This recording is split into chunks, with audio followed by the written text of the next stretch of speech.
વઘાસિયા તેજસ પ્રફુલભાઈ, પૂર્વ સદસ્ય તાલુકા પંચાયત મેંદરડા। દાત્રાણાથી ચિરોડા ગામને જોડતો જે રસ્તાનો પ્રશ્ન છેલ્લા ઘણા સમયથી હતો અને વારંવાર ખેડૂતોએ રજૂઆત કરી છે। મામલતદારને રજૂઆત કરી, તાલુકા વિકાસ અધિકારીને રજૂઆત કરી, ઉપર પણ જે કાંઈ પણ રાજકીય હોદ્દેદારો છે તમામને રજૂઆત કરી, તેમ છતાં પણ છેલ્લા 6 વર્ષથી 2023માં રોડનું કામ મંજૂર થયું હતું। ત્યારબાદ આજ દિન સુધી કટકે રોડનું કામ થતું જાય છે। પારાવાર રીતે કાંઈક ને કાંઈક કારણો બતાવી એજન્સી અને કાર્યપાલક ઇજનેરશ્રીઓ સહિતના અધિકારીઓ કાંઈક ને કાંઈક બહાના બતાવીને કામને પાછું ઠેલવતા જાય છે અને એ રસ્તે અંદાજિત 900 થી 1000 વીઘા જેટલા ખેડૂત ખાતેદારો ત્યાં છે અને એની અંદર 250 થી 300 ખેડૂતો દર ચોમાસે હેરાન થાય છે અને કમર સમા પાણી ત્યાં હોય છે।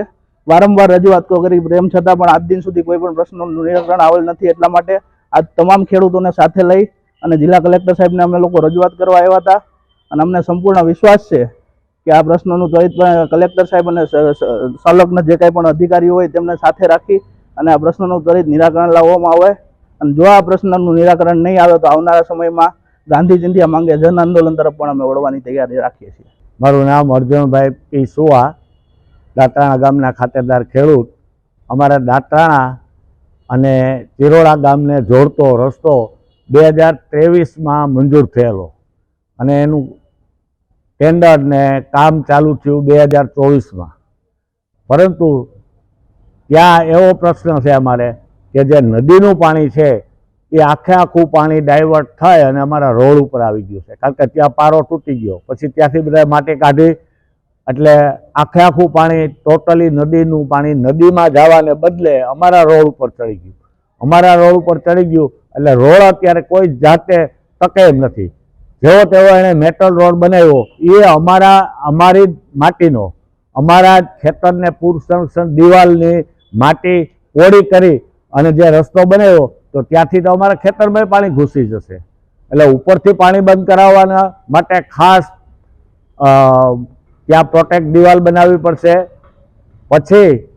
પછી રોડનું કામ કરે તો રોડ કાયમી ટકે।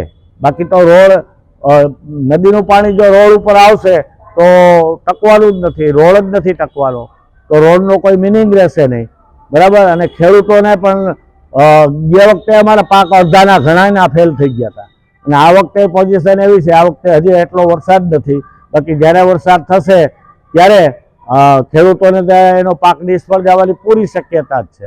અમારે તકલીફ તો આ 2 વર્ષથી વધારે છે, કારણ કે 2 વર્ષથી ગયા વર્ષે આની પહેલાં વરસાદ આવ્યો હતો, નદીનું પાણી જ્યાંથી વળી ગયું છે, બરાબર।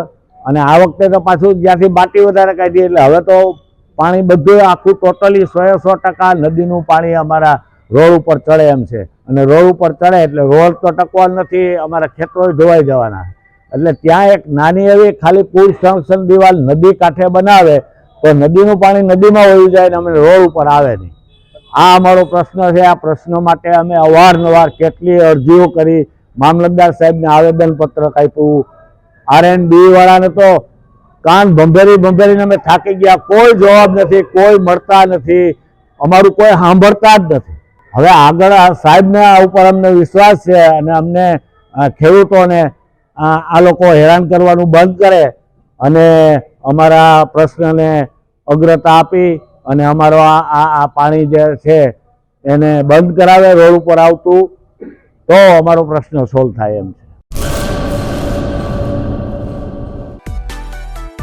માં motor driving, safe and sure driving. Driving એ શોખ સાથે આપની મોટી જવાબદારી પણ છે। અમારા ઇન્સ્ટ્રક્ટર દ્વારા સચોટ અને સરળ માર્ગદર્શન, આપની રોજની તાલીમની માહિતી મેળવીને શું અધુરાશ છે એના ઉપર પૂરું ફોકસ કરાય છે।